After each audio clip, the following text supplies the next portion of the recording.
महाबोधि महाविहार मुक्ति आंदोलन जो है ये भारत को बचाने का आंदोलन है। दुनिया के बौद्धों के लिए एक ही बुद्ध गया है, कोई दूसरी बुद्ध गया नहीं है। और वो बौद्ध गया बचाने के लिए ये आंदोलन चल रहा है। आरिफ मोहम्मद खान भी भूल गए कि वो राज्यपाल है। अगर संवैधानिक पद पर बैठे हुए लोग जिस संस्कृत मंत्रों का उच्चारण शाक्य मुनि बुद्धा के सामने कर रहे थे, इन महंत ब्राह्मणों को एक तो सूली पर चढ़ाया जाना चाहिए या आजीवन कारावास देना चाहिए। लड़ाई अलग अलग पहलुओं पर हमें लड़नी होगी और पराये लोगों को और घात देने वाले लोगों को भी जानना समझना जरूरी है। बनते विनयाचार्य के ऊपर वहाँ के बिहार सरकार ने केस तो डाला है, मगर उसके अंदर आकाश लामा का भी हाथ है। रणनीति चौक चौराहे पर नहीं बनाई जाती या नहीं बोली जाती है। रणनीति के लिए कल और परसों का दिन है। वहाँ इस आंदोलन की कमियां खामियां और समीक्षा होगी और नई समिति का गठन होगा। महाबोधि महाविहार मुक्ति आंदोलन जो है ये भारत को बचाने का आंदोलन है। ये केवल बिहार का एक जिला है और एक जिले में एक महाविहार है, इसका आंदोलन नहीं है। दुनिया में जैसे हम जिस धरती पर रहते हैं, हमारा एक सूरज है और हमारा एक चांद है, उसी तरह दुनिया के बौद्धों के लिए एक ही बुद्ध गया है, कोई दूसरी बुद्ध गया नहीं है। और वो बौद्ध गया बचाने के लिए यह आंदोलन चल रहा है। 1895 को अनागरिक धर्मपाल जीत गए थे और महंत ब्राह्मण को 1 महीने की सजा और 1000 रुपए का दंड हुआ था। मगर जज ने जजमेंट में यह कहा कि इसको सूली पर चढ़ाया जाए तो भी कम है, इसको आजीवन कारावास में डाला जाए तो भी कम है, मगर ये सन्यासी ब्राह्मण होने के नाते इसको हम इतनी सजा दे रहे, ऐसा मैकफर्सन महोदय ने कहा था। मगर उन्हीं खानदान के लोग आरिफ मोहम्मद खान जो बिहार का विद्यमान राज्यपाल है, उसके साथ खड़े होकर जिस संस्कृत मंत्रों का उच्चारण शाक्य मुनि बुद्धा के सामने कर रहे थे, इन महंत ब्राह्मणों को एक तो सूली पर चढ़ाया जाना चाहिए या आजीवन कारावास देना चाहिए। उस समय ब्रिटिश लोगों ने ब्राह्मण लोग 1857 की तरह गदर न करे, इस डर के वजह से उन्होंने मामला पीछे लिया था।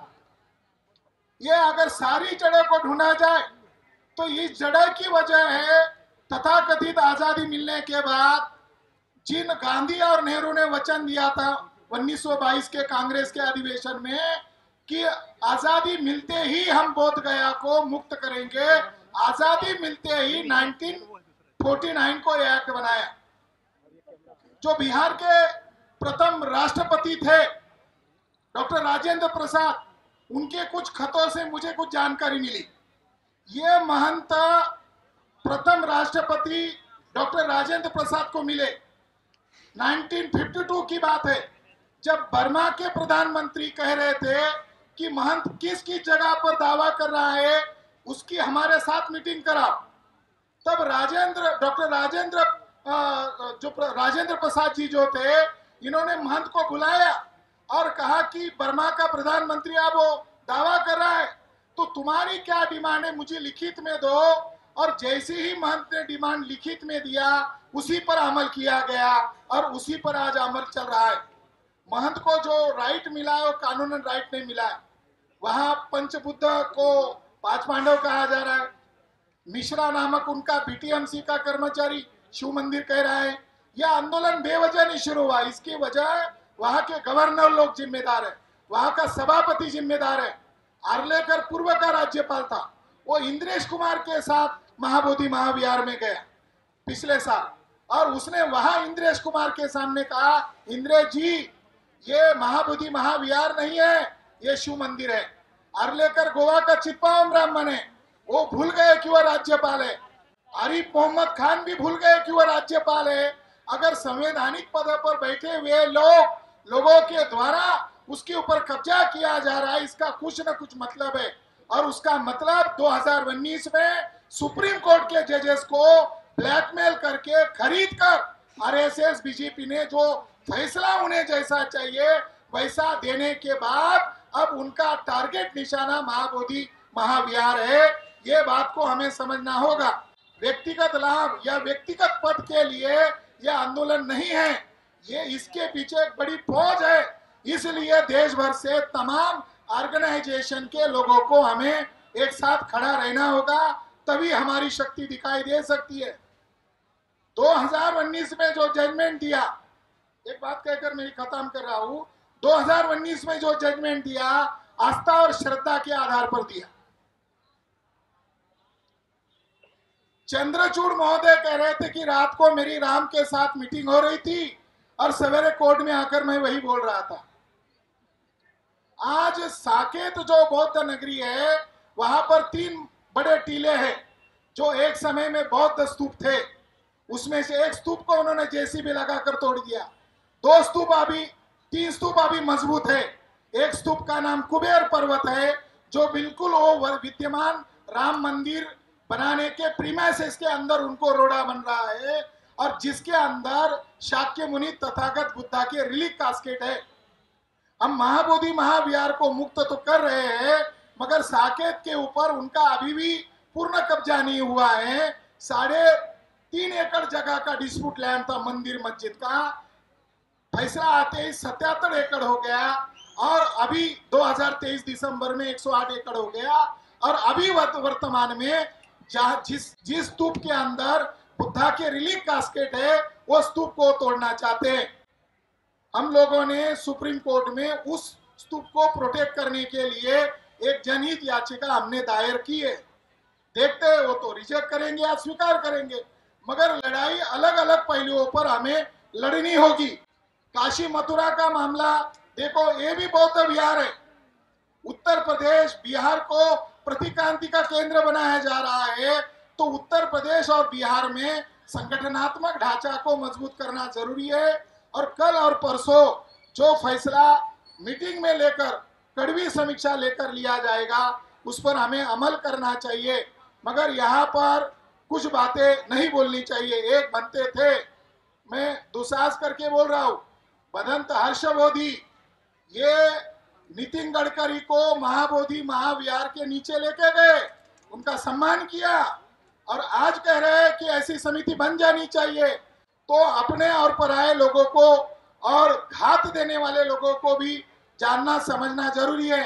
बनते विनयाचार्य के ऊपर वहां के बिहार सरकार ने केस तो डाला है मगर उसके अंदर आकाश लामा का भी हाथ है।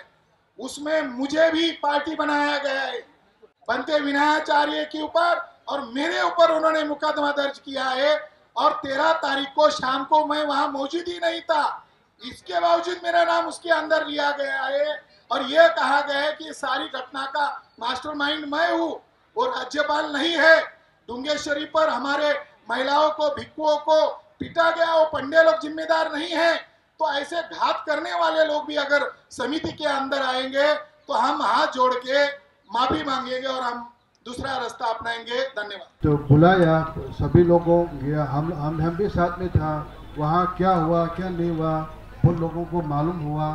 फिर भी जो अंदर में जो हुआ उसमें बाहर में इतना जो अंदर में जो थाना के अंदर में जो मैंने वो मजिस्ट्रेट के सामने में एसडीपीओ के और उसके बाद हम लोग का रिप्रेजेंटेटिव के बीच में जो आर्गूमेंट हुआ वो तो बाहर में कुछ न्यूज़ में कभी नहीं दिखा, कोई किसी नहीं दिखा।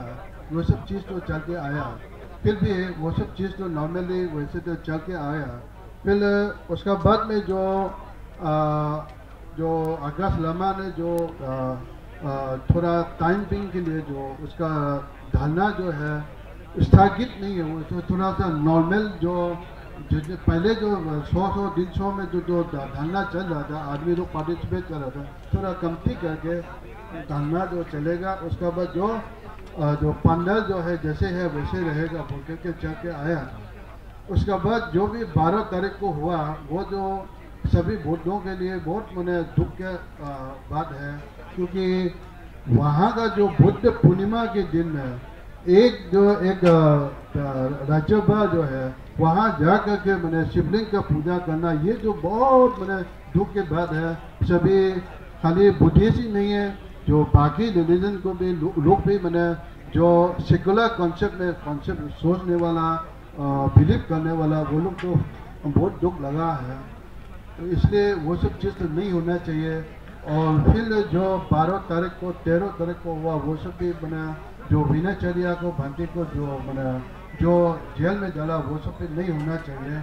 फिर वो सब चीज़ जो चलते आएंगे, वो सब तो और भी अभी हम लोग जो है इन फ्यूचर हम लोग का जो मकसद जो है BDMC को निरस्त करना और नया एक बनाना, उसमें सभी मुद्दों को मैंने रिप्रेजेंटेटिव होना, जितना भी वहाँ का जो डोनेशन आता है हम लोग का बुद्धिस्ट का जो वेलफेयर के लिए, वो सब को उपयोग करना, वो सब चीज़ को हम लोग पालन करने के प्राप्त करने के लिए अभी जो भी हुआ 12 मई से जो आज तक जो भी हुआ, वो सब मैंने सभी पक्ष से मेरा रिक्वेस्ट है कि सब भूल करके नया जो अभी हम लोग का कैसे रणनीति बनाएगा, कैसे वो करेगा, कैसे मुक्ति होगा, वोट गया वैसे सोच करके हम लोग का चलते जाना है। इसलिए और वैसे जो सब चीज़ जो सभी लोग जो मैंने दोहराया, हम उसी चीज़ को नहीं दोहरा करके मेरा बात यही समाप्त करता हूँ। नेशनल दस्तक की आपसे गुजारिश है कि अगर इसको बचाना चाहते हैं तो नेशनल दस्तक को सब्सक्राइब करने के लिए रेड कलर के सब्सक्राइब बटन को दबाएं, फिर बेल आइकन की घंटी दबाएं। नेशनल दस्तक को बचाने के लिए बहुत ज़रूरी है कि हर खबर को शेयर करें, लाइक करें, कमेंट जरूर करें।